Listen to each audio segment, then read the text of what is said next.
friends, welcome back to my channel, A Little Geek, A Little Chic. Today we are going to do the Spring Has Sprung book tag. So grab yourself your beverage of choice and let's talk about spring.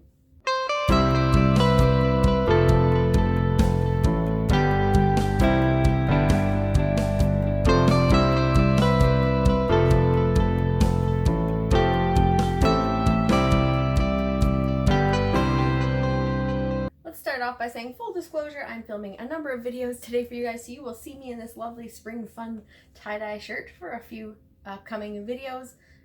This one and then probably the next couple, and I just love it, and I'm not angry at it at all because it makes me feel like spring. And it is springtime, and after the winter we had, I am super excited and I'm here for it and I'm ready, and what better way to celebrate spring than to do a spring tag video. So this tag that I have located was from madamewriterblog.com, and it's the I Love Spring book tag, and so that's where I found it. I also know that Heather of Bookables, her channel, she has done it, and she's also tagged someone that she's seen that has done it down below in her video. So I will tag her video here for you guys down below, and I will also tag the Madam Writer blog, as that's where I found the Spring Has Sprung book tag. I'm not sure if Heather's is exactly the same as this one, but it's similar, so I figured I should probably let you guys know about her video. So let's get into it. Number one, it says, how is spring where you live? Well, I live in the prairies in Saskatchewan in Canada, and it is gross. I would love to tell you guys it is all butterflies and rainbows and sun showers and green grass and flowers, and it is none of those things. It is sunny, yes. The snow is gone, yes. It is disgusting. It's brown, it's dirty, there is nothing green happening just yet, and it probably won't be until mid-April, but that's okay because the snow is leaving and it's warmer, and that's all we care about here. We just dream of greener things, so we fill our homes with greener things, like this IKEA plant. And I've kind of springed up my bookshelves and this IKEA plant, and my kitchen has these tulips that I purchased. Aren't they gorgeous? So it looks like spring, and then you look outside and this is what it looks like outside. So I wasn't lying, it's gross, but there's less snow and it's not cold, so I'm not mad about it. I'm happy. It is spring, and with spring comes spring reading and summer. And with summer comes summer reading and the lake. So it's coming and I can feel it and I'm excited. Next question says, most anticipated release this spring. Okay. I have some most anticipated books. You can see them all in my video, my most anticipated books for the first part of 2021, which I will link at the end of the video. But out of all of the books that I am excited for this spring, I think my number one on that list is Malibu Rising by Taylor Jenkins Reid.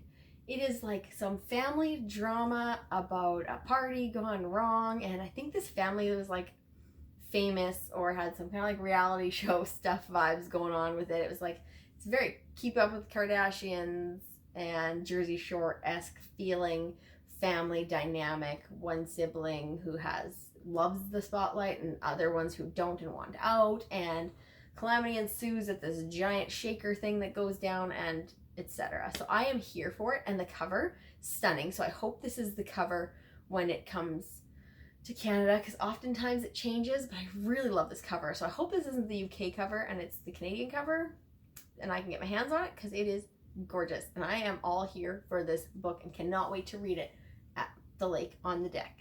So it sounds like the perfect summery read. Question number 3. Show us a book cover that makes you think of spring. Well, I have quite a few, but I think my favorite one that makes me think of spring, let me just have a look just to make sure I'm not forgetting anybody else. I gotta go with something green. I think I have to go with something green because spring is like fresh and green, and I'm going to go with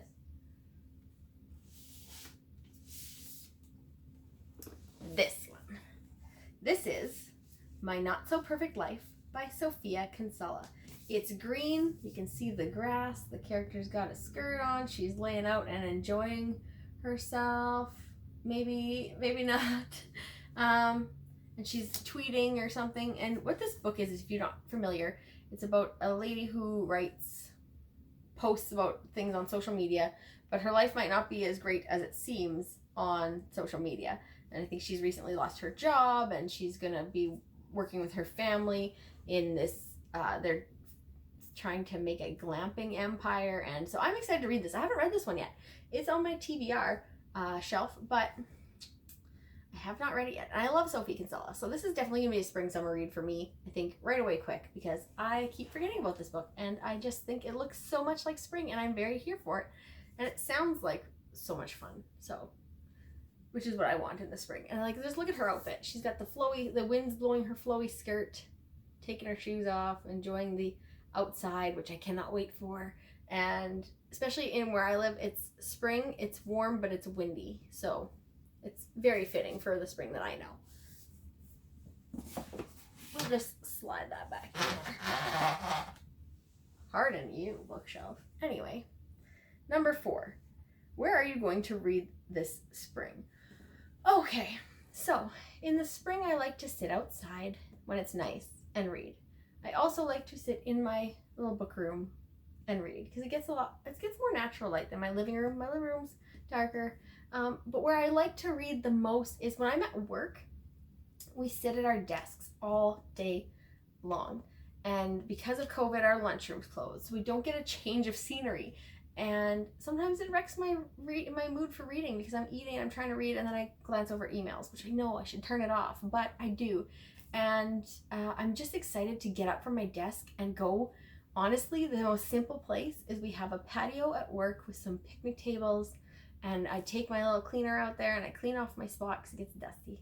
And I have a little fabric-y thing that's actually like a little yoga mat kind of thing for carpet, like a fabric yoga mat, and I put it out over the seat so I don't get dust and dirt on my dress clothes. And I sit outside when it's warm, when it's cool, and I read. And there's really nobody ever out there besides my coworker Bookshelf from Bookshelf Bunny Kim, who always comes out with me, and it's really nice. And we have this time that neither of us needs to talk, but if we have something to talk about, we do, like any kind of family stuff or something that we want to discuss and like talk to somebody about, like, you know, like true friends, we do. But we're also just comfortable to sit there together and read without the feeling that we need to discuss or talk about everything. So it's nice to have someone that you can read with and be in the company of without feeling like you need to make conversation. And it's great. And her and I get each other. And a lot of people come by and be like, why aren't you guys talking? Why are you just reading? It's like, well, we're enjoying each other's company, and we both really like to read. So this is how we choose to hang out. And it's nice. And I miss that in the winter. Winter's here. You guys are so long. They start in like October. And then honestly, in October, mid-October, there's no more sitting outside because it's just too cold and gloomy and snowy. And it goes all the way to usually April or May before we can sit outside again. And this year it's coming early, and I am so excited for it. So give me some outdoor patio time with a bench or a picnic table, and I am there for it. Let's see what's next. Find a cover with the sun on it. Oh, okay. I'm not sure that I will be able to do that.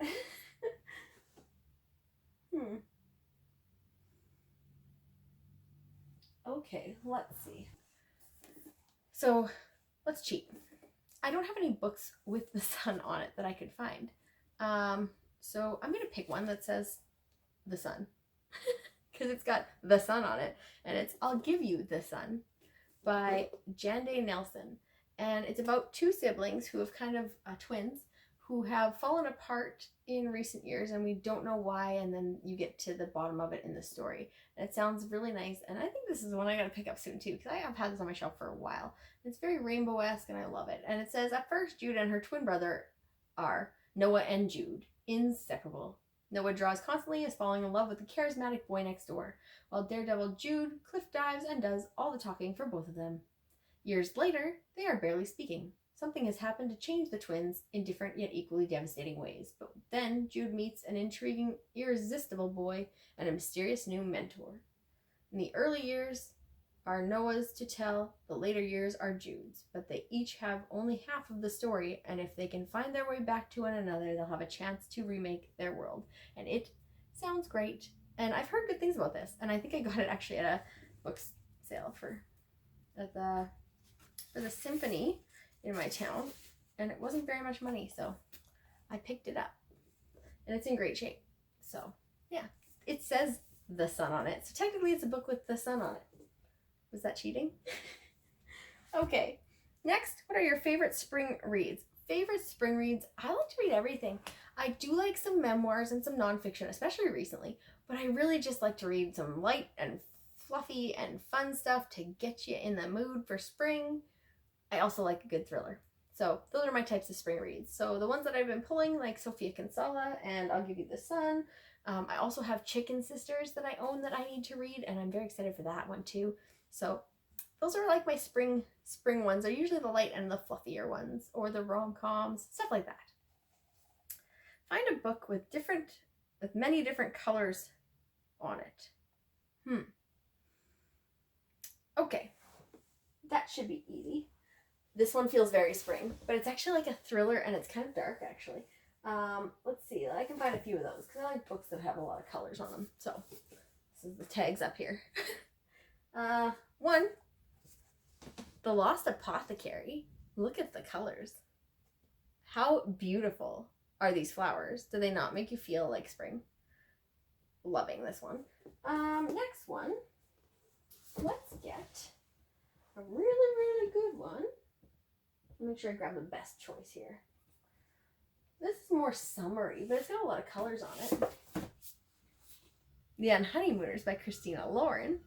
Look at all the colors on it. Blues and yellows and greens and flowers. Tropical, so more summery vibes, but definitely a lot of colors. And finally, The House in the Cerulean Sea by T.J. Klune. This book is great. It does everything. This is a great spring read. If you haven't read it yet, pick this up. It's also very colorful. Look at the sunset. I think it's a sunset, and it's just beautiful. Yeah, the book's beautiful. The cover's beautiful. Oh, it's so vibrant. I just love this. This is a great book. So this would be another one I would pick with a lot of colors on it. And the final thing is, whom do you tag? Well, I will show you who I tagged down below, so you can go down there and see who I've tagged. And if you got tagged in this video, have a fun time doing the Spring Has Sprung book tag, and I hope you enjoy it as much as I did. Thank you so much for watching. Don't forget to comment down below and tell me what your favorite place to read in the spring is, because I'm super intrigued to see where everybody likes to read and what you like to read in the spring. So thanks so much for watching. Don't forget to like and subscribe. Have a great day, and I will see you soon with another video.